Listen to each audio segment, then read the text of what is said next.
You probably don't realize how easy it is to bake from home for family and friends with no stress. Our sponsor, Wild Grain, is the first bake from frozen subscription box for artisanal breads, pastries, and pastas.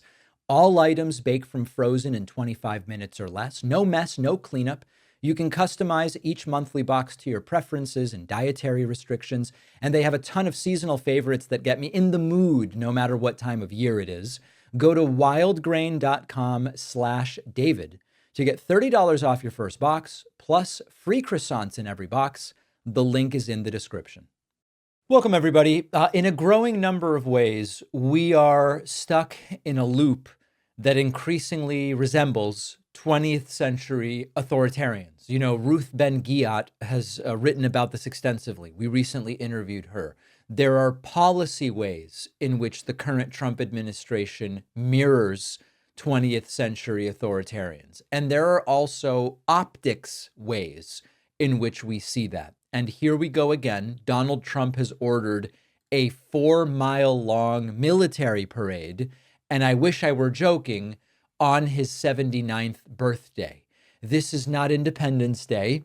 It's not Veterans Day. It's certainly not a wartime victory celebration. It's Trump's birthday.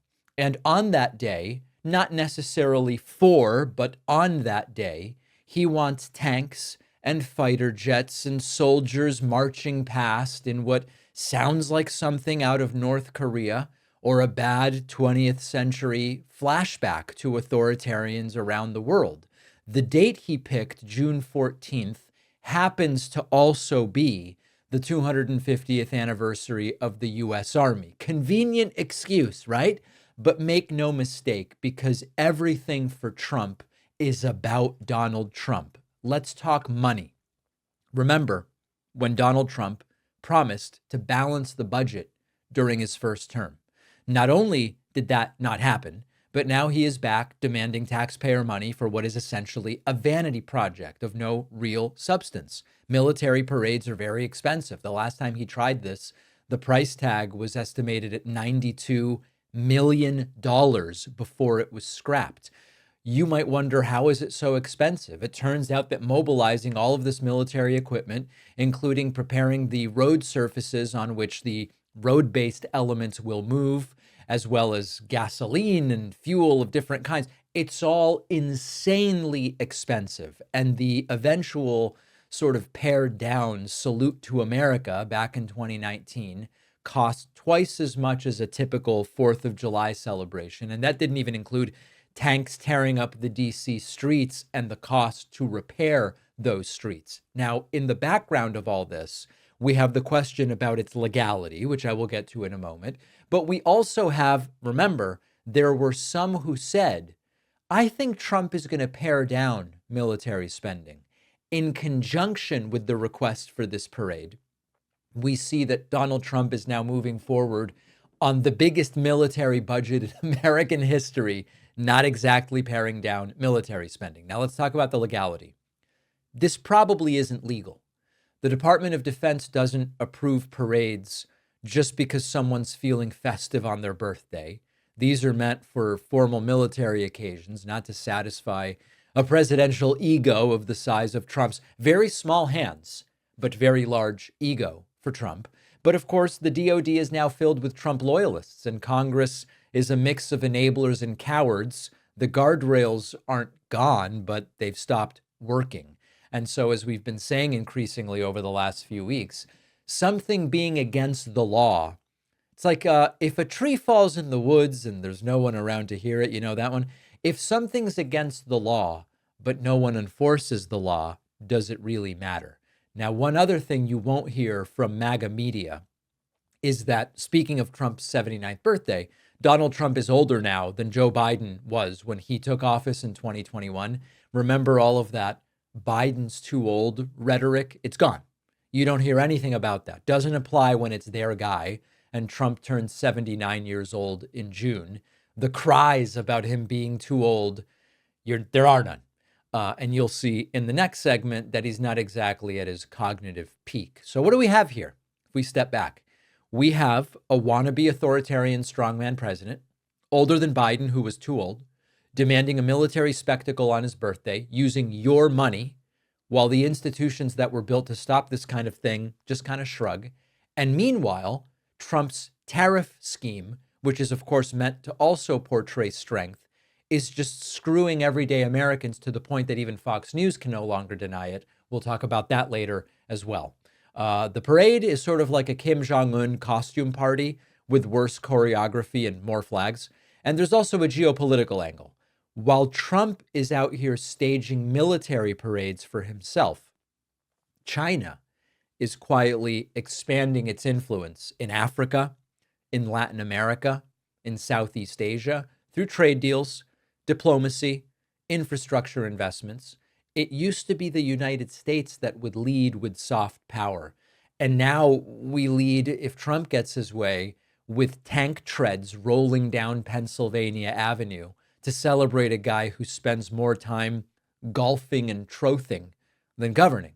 Every dollar spent on this parade is a dollar not spent rebuilding global trust that Trump has torched in the first, 30, 60, 70 something days or something like that of his second term. Actual veterans groups don't want this. Most of them see these parades as performative and wasteful. What they do want is better VA funding, which Trump is decimating through DOGE, easier access to care, which won't happen if you eliminate 83,000 positions at the VA, mental health resources, but Trump's not doing it. He's not showing up for veterans. He's showing off instead. And it's not about honoring troops. It's about forcing them to honor Trump. What's terrifying here isn't just the narcissism. It's that he might actually get away with it this time. The rules that used to stop this kind of thing are gone or ignored or rewritten, I guess I should add as well. We've got a DOD that now answers more to loyalty tests than to the Constitution, and a Congress that's just too afraid of mean tweets to assert even the most basic control over appropriations. If Trump wants to, waste millions to feel like a dictator for a day, I don't know that there's anyone who's going to stop him. A slurring and extraordinarily disheveled-looking Donald Trump spoke to the National Republican Congressional Committee dinner. Trump telling obvious lies about how everyone's so afraid of him because of the tariffs. They're coming to him with tears in their eyes and, quote, kissing his ass, almost out of energy, completely slowed down. This is a sad state of affairs. Take a listen to this. In the history of our country. And don't let some of these politicians go around saying, because I'm telling you, these countries are calling us up, kissing my ass. They are dying to make a deal. Please, sir, make a deal. I'll do anything. Sir. I'll do anything, sir. And then I'll see some rebel Republican, some guy that wants to grandstand, say, I think that Congress should take over negotiations. Let me tell you, you don't negotiate like I negotiate. None of this appears to be true. There is no evidence whatsoever that countries are now cowering to Trump and kissing his ass, and Trump seemingly less and less energized as the speech went on, and saying that China will now be paying tariffs to the United States Treasury. Of course, China doesn't pay the tariffs. American importers do. Wow. China will now pay a big number to our treasury. A big number. This is all taxes. And don't let them keep telling you that this is a tax on our people. I hate that. They say it's a tax. No, often much of it is paid. And hey, look what happened during my first term. Totally disoriented, distracted, and then distracted from the distraction, mispronouncing, slurring, but most meaningfully, he still doesn't know how the tariffs work. He doesn't seem to acknowledge that companies all over the US are saying, here's how much more we're going to have to pay for the stuff we need to buy for our product, and then here's how much more we're going to have to sell the finished product for. He can lie and lie and lie. But the business owners are going to start getting the bills from the Chinese distributors, and it's not going to be a good situation.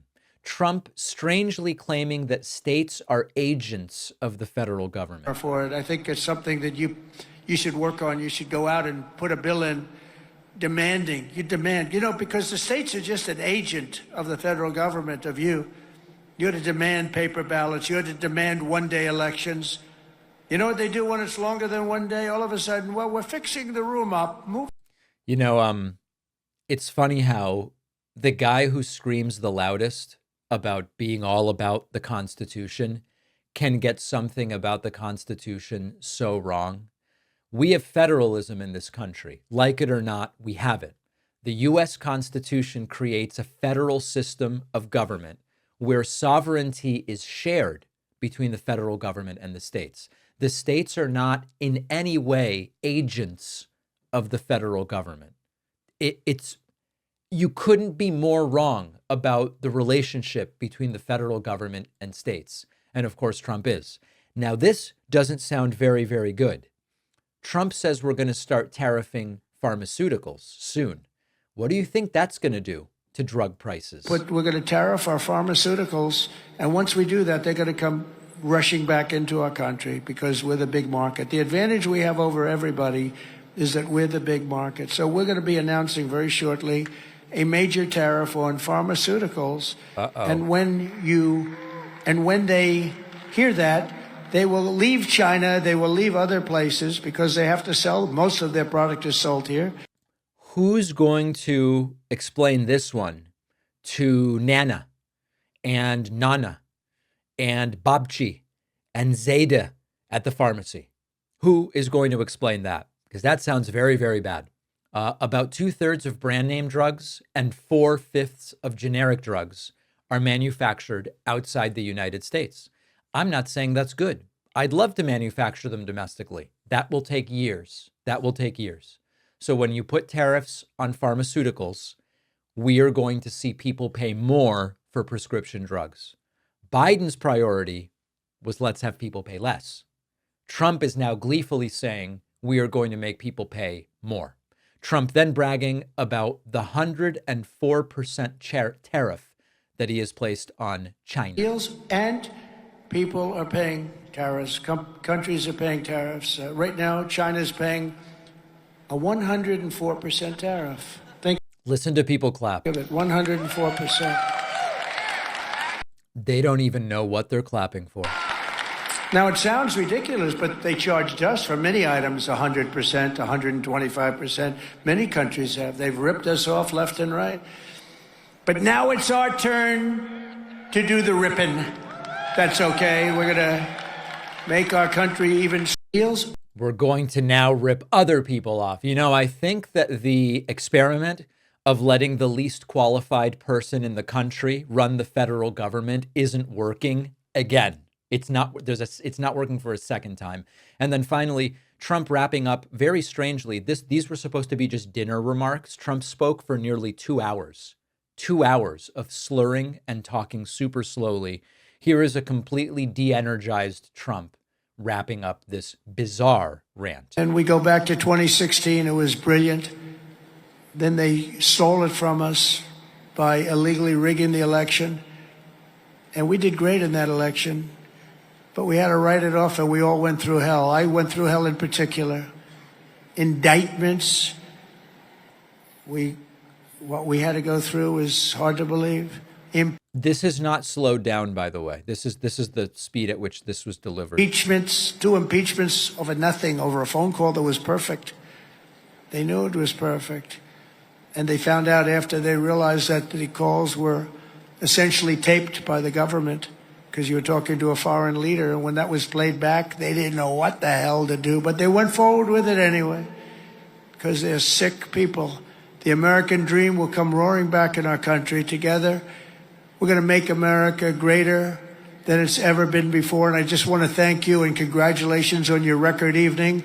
And I'm with you all the way. And I'm going to be campaigning with you. And we're going to win, win, win. All right. So Trump speaking nearly 2 hours in what were supposedly simple dinner remarks, making it all about himself, his genius, his victimhood, and then saying, thank you very much and congratulations. He's running out of energy and he is desperate desperate to find a way to be seen as the winner with these tariffs, but he's making us the losers, and that's a tragedy.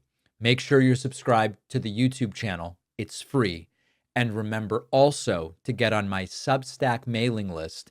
If they shut us down, the only way I'll be able to reach out is through our newsletter, because it's the only place we own our data. Go to davidpakman.substack.com or just email info@davidpakman.com and say, David, please put me on that newsletter. People in my audience know I am a bit of a pastry connoisseur. Our sponsor, Wild Grain, is the first bake from frozen subscription box for artisanal breads, pastries, and pastas. Wild Grain's boxes are customizable depending on what you like and prefer. They've got their classic variety box. They've launched the new gluten-free box. They have a plant-based box that's 100% vegan. And it just takes the hassle out of baking because all items bake from frozen in 25 minutes or less, nothing to clean up. My experience has been awesome. I love the croissants. I was having people over last week, half an hour before, preheat and throw them in the oven, and people love it. Definitely, the croissants are my favorite. The quality and the freshness of the items is extraordinary, and it is just so convenient.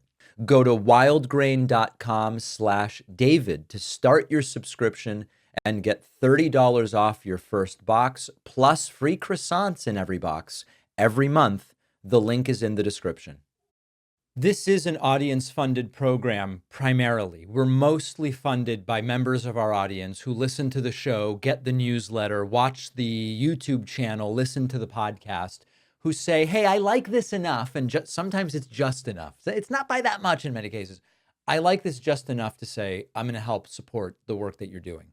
The best way to do it, the most direct way, is to sign up at joinpakman.com. Many people don't know this, but when you support us through any platform other than our website, we love it, we appreciate it, but platforms take slices, and sometimes those slices are pretty big. When you sign up on our website, the only expense is the 2.9% we pay to process credit and debit cards. That leaves the vast majority for the show. So consider the full David Pakman Show experience. Read about it at joinpakman.com.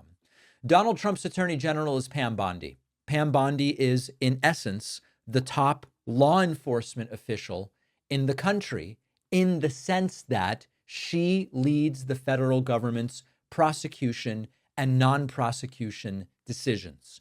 She is endlessly lying and making assertions for which she has no evidence with regards to the disastrous, dilapidated, and disgusting deportation program of the Trump administration. Here is Pam Bondi on the Maryland father who was wrongly deported to El Salvador and insists on a lot for which they have presented not a shred of evidence. Well, the last gang member we arrested, who was a violent murderer, was also hanging wallpaper in a place called the Villages in Florida, one of the biggest retirement places in our country. So these people are living among us. One of the big cases we had, I think you're very aware of, half an hour from where we're standing, was another violent gang member living right among us in a very, very nice residential neighborhood. Wreaths on the door next door to him, children's bicycles. So that's what these gangs do. They infiltrate our country and they live among us. So to say that he was training to be an electrician does not legitimize him from being a violent gang member. Now remember that they have presented no evidence to back up that claim. Caroline Leavitt, kooky and kaleidoscopic Caroline Leavitt, has made the same assertion, but she's provided no evidence. At what point do we say, I don't even know about trust but verify, but just verify? Is there anything you can present to us that would actually support the claims that you are making? They've provided nothing yet. Do we believe these people just on their say-so? and we will continue to fight for the safety of Americans and get these people out of our country to make America safe. Every victim of crime deserves to be safe. And these families who have lost loved ones to these, they are foreign adversaries, they are terrorists, and they are living among us no longer. And especially after that ruling yesterday, they better start self-deporting because we're coming after them. There have been no forms of proof at all for these claims. The person with the tattoo that was misinterpreted as being a gang tattoo, which, by the way, by itself wouldn't even be enough to deport based on their own 8-point scale that we looked at. There is no evidence whatsoever. And this is all part of the sort of Trump motif, which is you never admit you got anything wrong. You double down. Bondi was asked during the same fiasco that about the investigation that found that 75% of migrants sent to El Salvador have no criminal records. Remember, they told us we will focus on criminal aliens, I think is the term they use, or do they say criminal illegals? I know it was a very dehumanizing term. And here is how Pam Bondi responds, and it's not good. 60 Minutes found that 75% of the immigrants who were sent to El Salvador do not have public criminal records. Is that true? Do you mean in our country? The Venezuelan migrants who were sent to... Okay, well, they're not Venezuelan migrants. They're illegal aliens from Venezuela who should not have been in our country, who are committing the most violent crimes. So if you committed a murder in our country, we're going to keep you here, and we're going to seek the death penalty, and we're going to keep you in prison because our victims' families deserve that. But we don't have to charge them with every crime. We can deport them and get them out of our country and save room in our prisons because they should have never been in our country to begin with. So you confirm they didn't commit a crime, Thank right? you. Is that what you're confirming?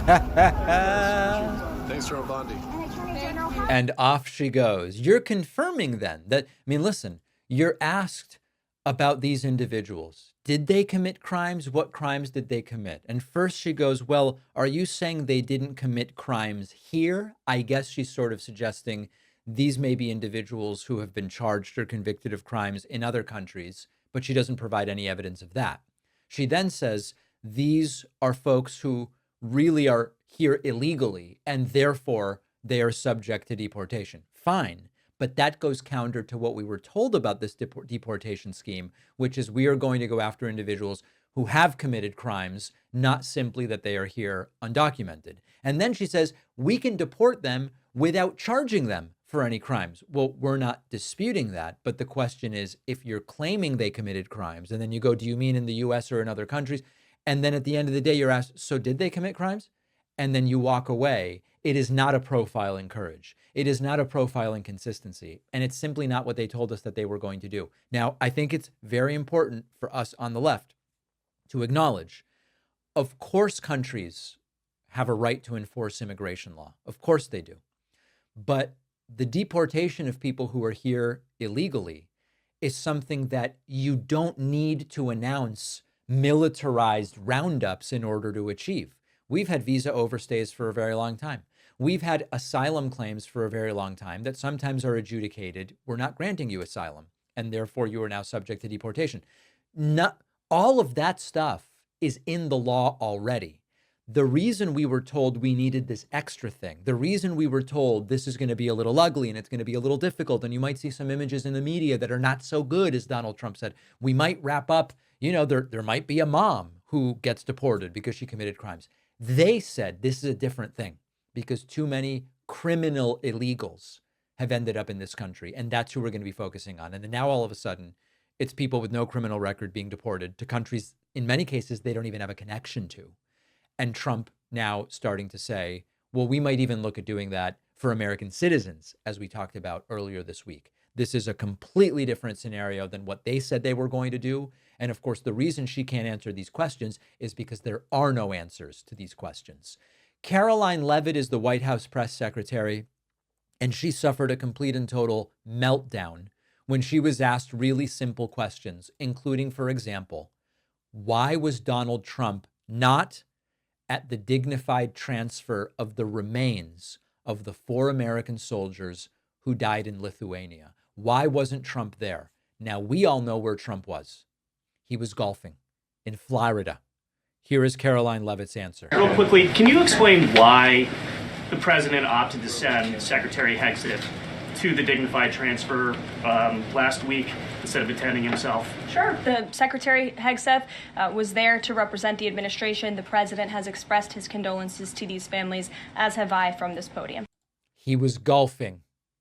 He was golfing. The better question would be, why did the president choose to golf when that dignified transfer was taking place?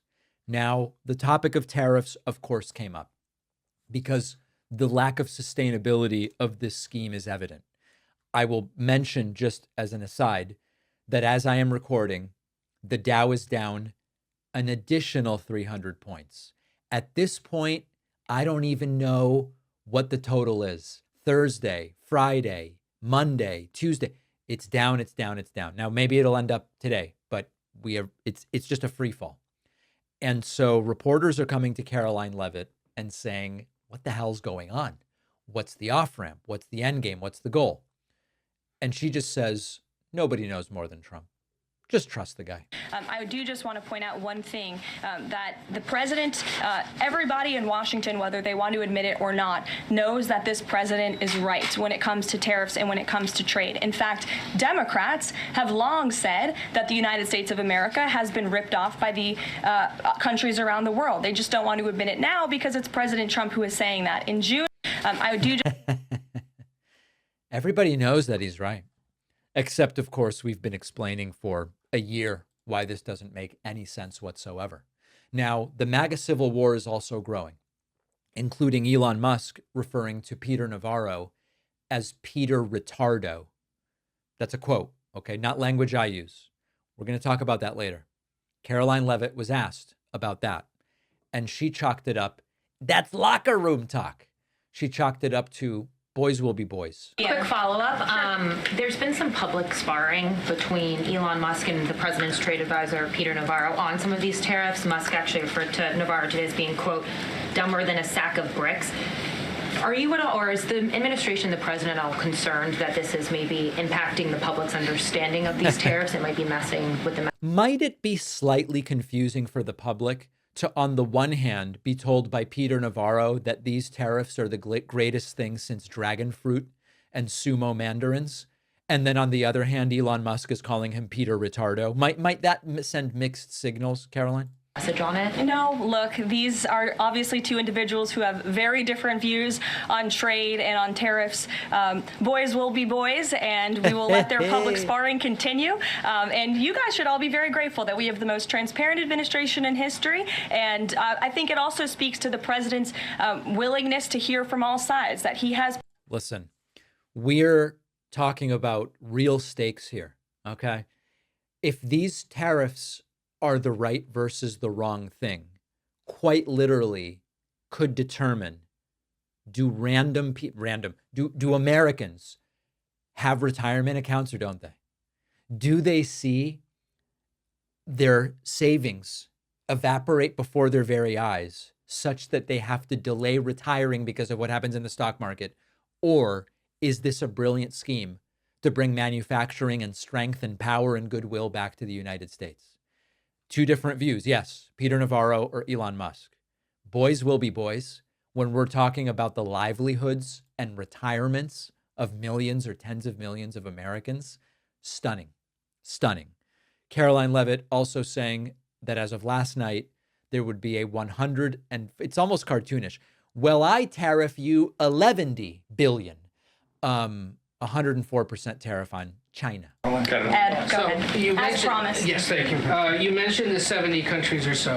I'm curious, though, under what conditions at this point would President Trump talk to President Xi about tariffs? Look, I just spoke to the president about this, and he believes that China wants to make a deal with the United States. He believes China has to make a deal with the United States. It was a mistake for China to retaliate. The president, when America is punched, he punches back harder. That's why there will be 104% tariffs going into effect on China tonight at midnight. But the president believes that Xi and China want to make a deal. They just don't know how to get that started. And the president also wanted me to tell all of you that if China reaches out to make a deal deal, he'll be incredibly gracious, but he's going to do what's best for the American people. Now, you might be asking yourself a very astute question. On the one hand, Caroline Leavitt is saying countries should reach out to make deals. But on the other hand, Trump has said that these countries have acted poorly and therefore they are going to be punished. And this stuff isn't subject to negotiation. So how could it be that these are not negotiations, but at the same time, you are saying countries should start negotiations? Well, here's how Caroline Leavitt answered that question. Can you explain the White House's evolution from this is not a negotiation on tariffs to countries should pitch us and start negotiations on Sure. As the president said yesterday, Jasmine, both things can be true at the same time. And it is a non-negotiable position that the United States has faced a national security and economic crisis because of the unfair trade practices by countries around the world. As for the president, I have maintained this position. The entire administration has always said that President Trump is willing to pick up the phone and talk. And the president met with his trade team this morning, and he directed them to have tailor-made trade deals with each and every country that calls up this administration to... There you go. So everything is true. Yes means no. Up means down. Negotiation means no negotiation. And then finally, Caroline Leavitt getting down and praying at the altar of Trump, saying Trump's spine is made of steel. Yikes. The president's message has been simple and consistent from the beginning. To countries around the world, bring us your best offers, and he will listen. Deals will only be made if they benefit American workers and address our nation's crippling trade deficits. America does not need other countries as much as other countries need us. And President Trump knows this. He's going to use the leverage of our markets and our country to the advantage of the people he was sworn in to represent. On the other hand, countries like China, who have chosen to retaliate and try to double down on their mistreatment of American workers, are making a mistake. President Trump has a spine of steel, and he will not break, and America will not break under his leadership. And quite literally, as we listened to that segment, the Dow Jones Industrial Average dropping another 100 points. I don't mean while she was reading it. I mean now, in real time, as I'm recording the show, and she says this is all going to work out really well, another 100-point drop. They have no idea how to get out of this. Don't forget that the best way to support the David Pakman Show is by becoming a member, which gives you access to the daily bonus show, the regular show with no commercials. You also get access to our entire archive of every episode dating back a really long time and plenty of other awesome membership perks. Go to joinpakman.com, joinpakman.com. The U.S. stock market is in free fall, experiencing its biggest 2-day decline in decades, then a 3-day decline. And as I am coming to you today, the Dow is down another 400 points. And Fox News has apparently decided that the best course of action is to pretend that it's mostly not happening, other than random 15-minute segments during which Larry Kudlow will express some concern, or Maria Bartiromo will casually mention a recession's coming and then move on to attacking Democrats. We are talking thousands and thousands of points down, trillions of dollars in wealth erased, retirement accounts, 401ks, pensions, all taking serious hits. This is the kind of story where if you're a legitimate news outlet, it leads the front page. It's the top of the hour. It's every single show. But if you checked Fox News' website or watched their programming late last week and this weekend and early this week, you'd be forgiven for thinking everything's fine in the stock market. On Friday, during peak market turmoil, the Fox News homepage had no mention of the collapse anywhere above the fold of the page. Instead, they had a whole bunch of other stories that, while I guess maybe titillating to elements of their audience, not necessarily the most important things. Pro-life activist assaulted. Federal judge directs Trump administration to return Maryland man deported to El Salvador prison. Kamala Harris's reaction to Trump's landslide victory revealed in bombshell book. Anyway, I think you get the picture. Not really much there about what is the most impactful financial story in a very long time. According to Fox, the issue was not the economic damage that Trump's tariffs are causing.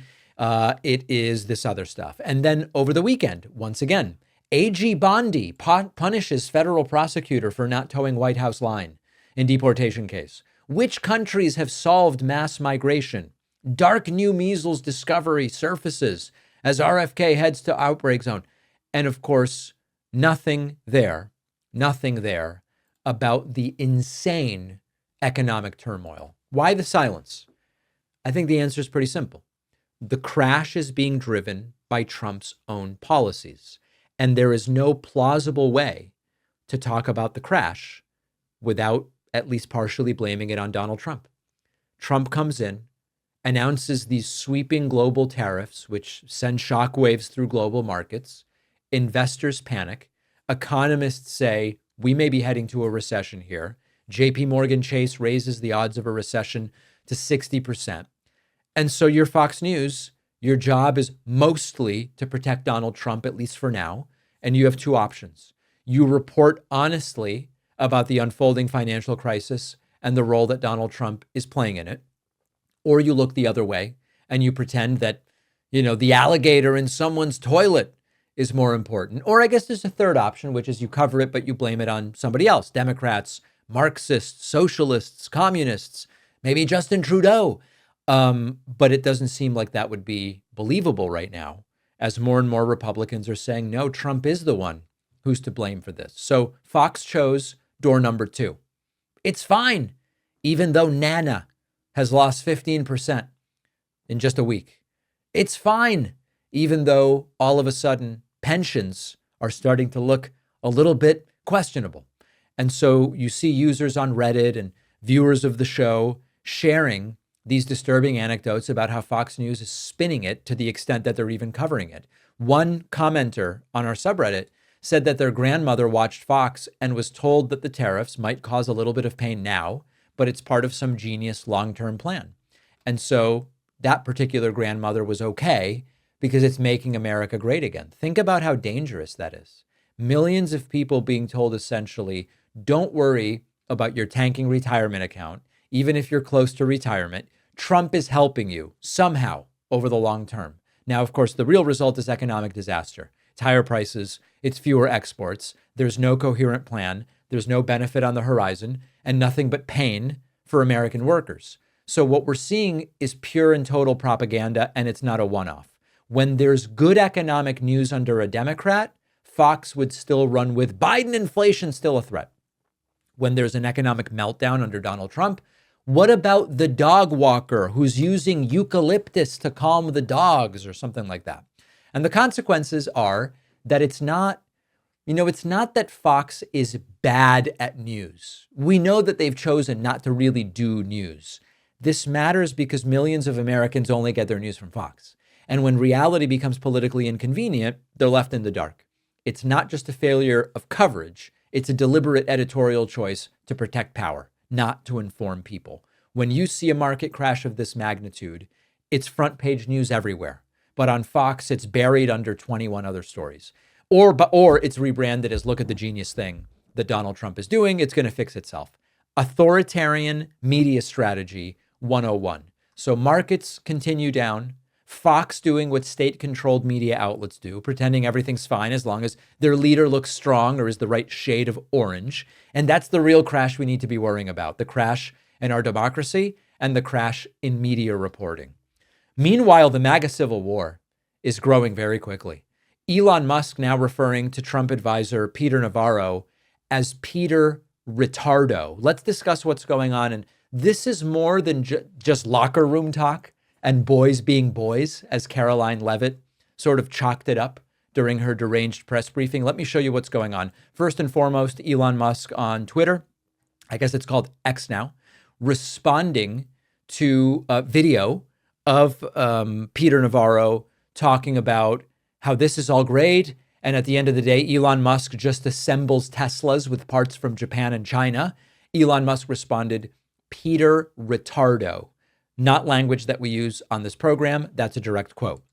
Elon Musk, in another reply excretion on X, Elon tweeting, Tesla has the most American-made cars.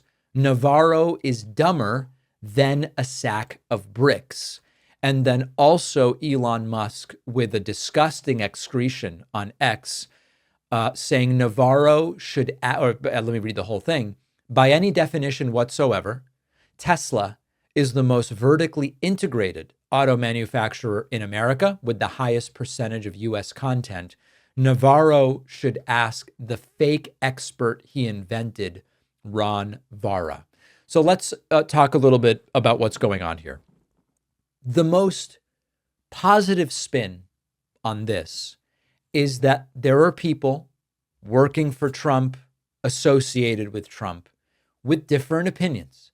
And that's a great thing. Trump's hearing from different people, and shouldn't we all be really glad about that?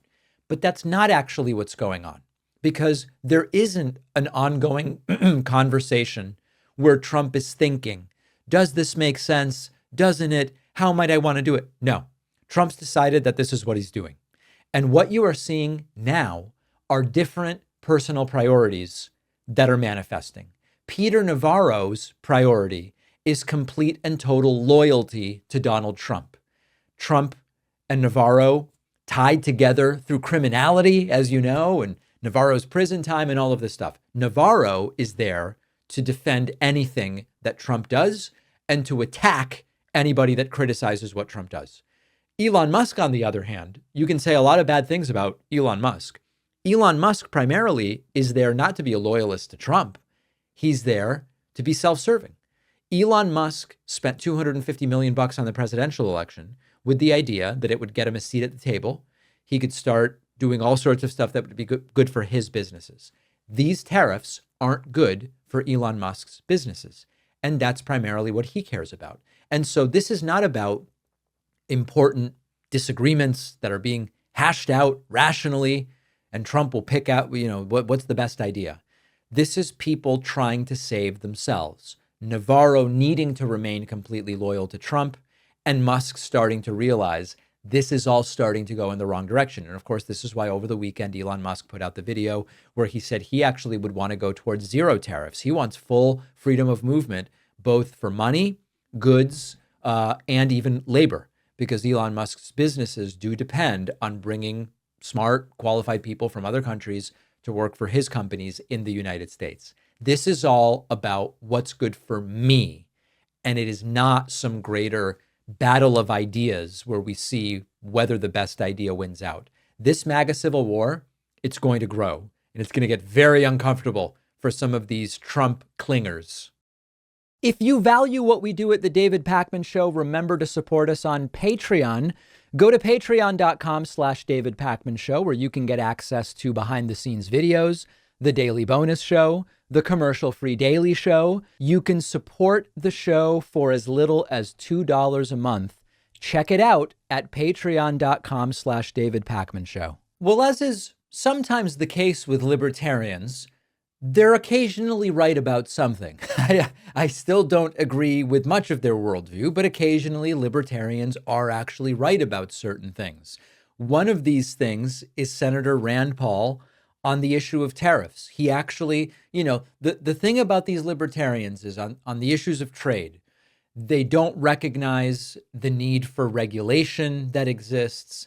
They don't recognize the limits to which trade solves problems, but they do tend to understand that blanket tariffs that restrict trade generally aren't good for economies long term unless they're very surgical and calculated. And that is, of course, not what the Donald Trump tariffs are. Here is Rand Paul saying he sees what's going on. There's no logic behind it. And he simply can't support it, even if it's a Republican doing it. I want to cut spending. I want to balance the budget. I support so many things, but I can't support a fallacy that is going to make us lose our wealth. I have a retirement account, too. I want my retirement account to stay there, and I think tariffs is going to decimate it. He's correct. He's correct. The only other option is that the tariffs are rolled back. But Rand Paul is right that there's no economic justification for what's being done here. He goes in specifically on some of the numbers and the calculations.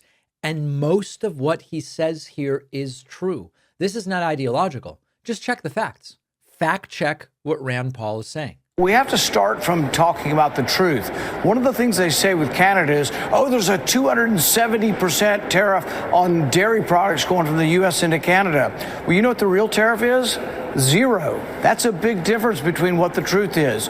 So there's a certain amount of goods, dairy goods, that go to Canada every year, and they go at 0%. If we exceed a certain amount, there's this ridiculous 270% tariff, but we've never encountered it. And the USMC renegotiated it and raised the level that's under 0. Trump should be congratulated for USMC raising the amount of dairy that goes in at 0. But we have to have an honest debate. We can't go around saying that there's a 270% tariff when that's not really the truth.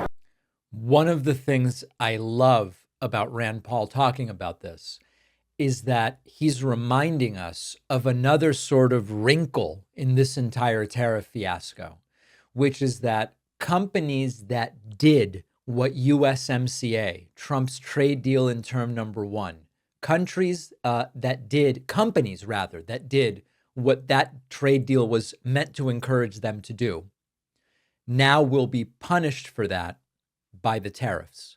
And Rand Paul is completely correct that the 270% dairy tariff only applies above a certain level, a level that we have not hit. Therefore, why would we use that in calculating what the tariff should be?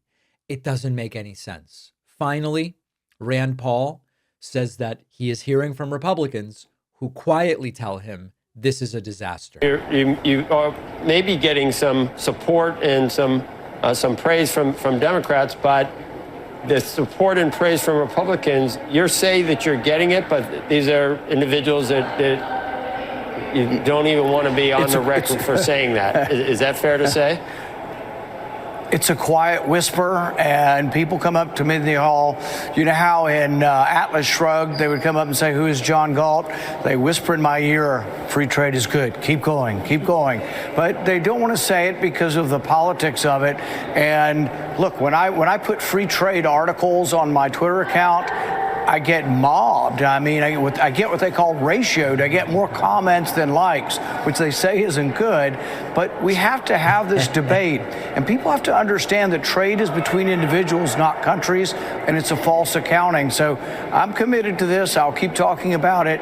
And there's one graph, if you look at it, and it has trade. Trade for the last 70 years went up exponentially, international trade, but so did GDP per capita. We get wealthy with trade, not without trade. It's such a fundamental debate that it's worth having.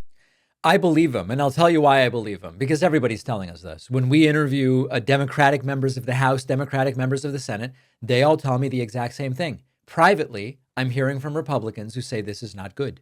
This is a disaster. I'm worried about this financially. I'm worried about this with regard to what it's going to do to my constituents. I think this is bad. But most of them aren't willing to say it publicly. And Rand Paul is saying the exact same thing.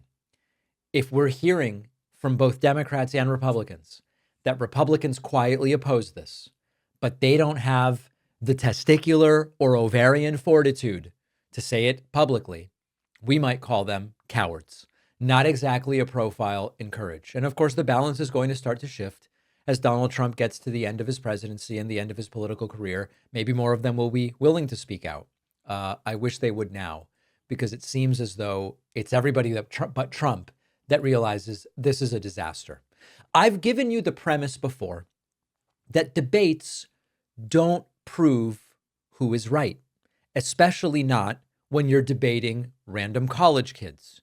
Debates don't serve to figure out what is the best idea or what does the evidence say.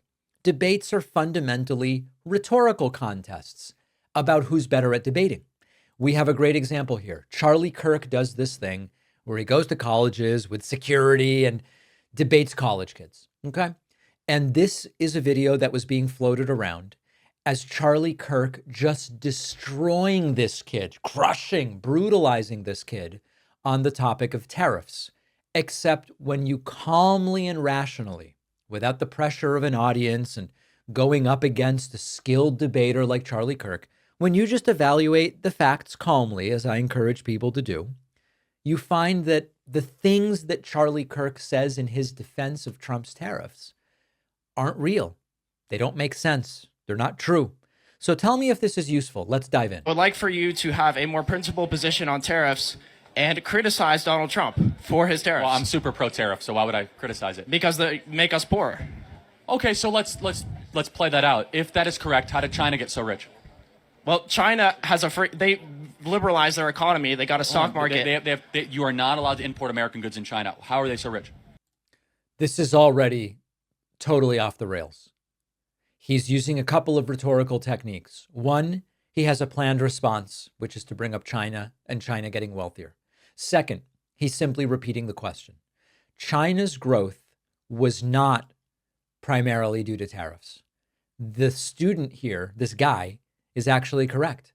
The economic liberalization of China, foreign direct investment, state-led industrial policy, integration into global trade networks like 2001 with the World Trade Organization, that's really what happened in China. Now, yes, there were periods during which China used some protectionist policies, but they were combined. This is the critical part, which Trump's not doing. Those protectionist policies in China were combined with export-oriented industrialization. They subsidize domestic firms. They manipulate currency. They restrict imports selectively. That does not equate to China got rich on tariffs. Tariffs were not the driver. They were part of a strategy that included market reforms and labor exploitation and urbanization and technology transfer for multinationals. Trump's just doing blanket tariffs. False equivalency. The student suspects that, but Charlie Kirk just repeats the same thing. Let's continue. Because they have developed capital, they're not liberalized. So how'd they get so rich? They've become more economically free. There's another incorrect claim from Charlie Kirk. Charlie Kirk claims they are not liberalized. How did they get rich? This is factually wrong. And it's harder to get to the truth than to just say, it kind of sounds like Charlie Kirk was right here. It's harder to do the work of getting to the truth. But China underwent major trade liberalization in 1978. State-owned enterprises shrank in China. Private enterprise surged. International trade boomed. Now, China still has non-market features, of course, but the transformation was undeniably toward greater market openness, especially in manufacturing and exports. Charlie Kirk just goes, that didn't happen. And he says it confidently. Oh, that's not debating. That's just repeating a lie. The last 30 years, they made an incredible transformation. So why can't we do the same? Just because China is making a mistake doesn't mean we should make the same mistake. But China would be richer if they didn't have tariffs. But let's first of all, number one, the optimal goal is not just to improve GDP or be rich. Of course. Number two, it's about worker well-being, middle class flourishing. Yes. Okay. Charlie says the goal isn't GDP growth. It's worker well-being and a flourishing middle class. Philosophically valid. I would like for you to have a more... The video just went nuts. We'll get back to where we were in a moment. If they have they're not liberalized. Yeah. Okay. We're okay. Charlie says something which is philosophically valid. GDP is not the only metric, sure. But tariffs don't help workers. He's now distracting from the real issue. And in fact, when Trump's tariffs just raise costs to consumers and hurt exporters, especially in agriculture and manufacturing, we know that it's not going to help the middle class flourish. By Charlie's own metrics, it's not going to help. Studies find that the tariffs specifically on steel and aluminum already raise prices, and they cost more jobs than the number of jobs that they saved. Look at the Peterson Institute for International Economics. Look at Brookings. They did studies and they say Trump's tariffs in term one created job losses. All right, let's continue. So how'd they get so rich? They've become more economically free. So over the last 30 years, they made an incredible transformation. So why can't we do the same? Just because China is making a mistake. And let me skip ahead because I know we already saw some of course. Number two, it's about worker well-being, middle class flourishing. Yes. Number three, can you point to times in American history where the middle class did great? Almost every time we had tariffs. Okay, but that's correlation, not causation. No, it is. That's, well, no, hold on, but think no about economist agrees with you. You're wrong about this. But the student is correct. Charlie says historically the middle class did great when we had tariffs. There are times when things were okay with tariffs. There are times when things were not okay. This is indeed a correlation versus causation fallacy. Tariffs existed during periods of American growth, like the late 19th century, but so did industrialization.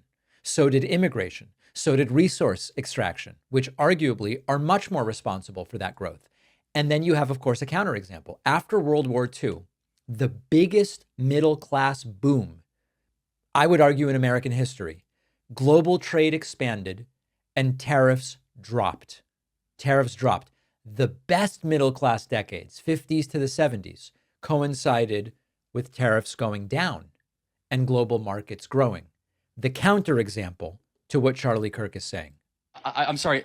First of all, that's not true. Some agree. Most do not agree. Yeah, exactly. But a lot of these economists are bought and paid for by the corporate class, and they've been wrong about almost everything the last couple of years. They're the ones that... Okay. And this is where the argument, it goes, he's losing on the substance. So Charlie goes to, the economists are bought and paid for. It's an ad hominem argument.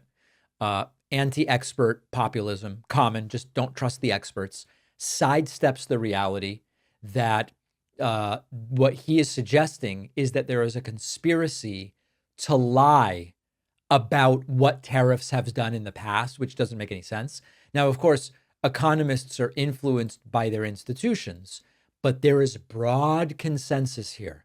The CBO, the IMF, multiple nonpartisan think tanks have shown tariffs reduce economic efficiency and consumer welfare when done as a blanket. Targeted, limited time, combined with subsidies, okay. But what Trump is doing has long been demonstrated by serious economists across the political spectrum to be bad for the economy. This is a clip that got, let me see here, 128,000 likes. I don't even know how many views, but 128,000 likes, probably millions of views, because Charlie Kirk is just so good and so smart. But when you calmly and rationally say, wait a second, I know he repeated a lot of stuff. I know he spoke louder. I know he spoke more. But was he right? He wasn't. And this is why these debates do very little to prove what is true. On the bonus show today, we're going to talk about a judge ruling that the White House cannot ban the Associated Press from the Oval Office and Air Force One. We will talk about Americans' view on Russia in light of Trump's first 70 or so days in office. And we will talk about what's going on in the bond market as well, a story that, again, unless you really deeply look and understand, you may not recognize the significance, but it is significant. All of those stories and more on today's bonus show. Sign up at joinpacman.com. Remember that my book, The Echo Machine, is available for sale, at least for now. At least for now. More on that soon. At least for now, it's available everywhere books are sold. The Echo Machine was an instant New York Times bestseller, extraordinarily exciting. And remember, if you've already bought the book, please do remember to review it on Amazon, Barnes & Noble, and Goodreads. I'll see you on the bonus show. I'll be back here tomorrow.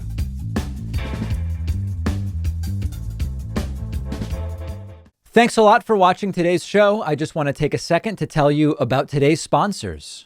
You probably don't realize how easy it is to bake from home for family and friends with no stress. Our sponsor, Wild Grain, is the first bake from frozen subscription box for artisanal breads, pastries, and pastas. All items baked from frozen in 25 minutes or less. No mess, no cleanup. You can customize each monthly box to your preferences and dietary restrictions. And they have a ton of seasonal favorites that get me in the mood no matter what time of year it is. Go to wildgrain.com/David to get $30 off your first box, plus free croissants in every box. The link is in the description.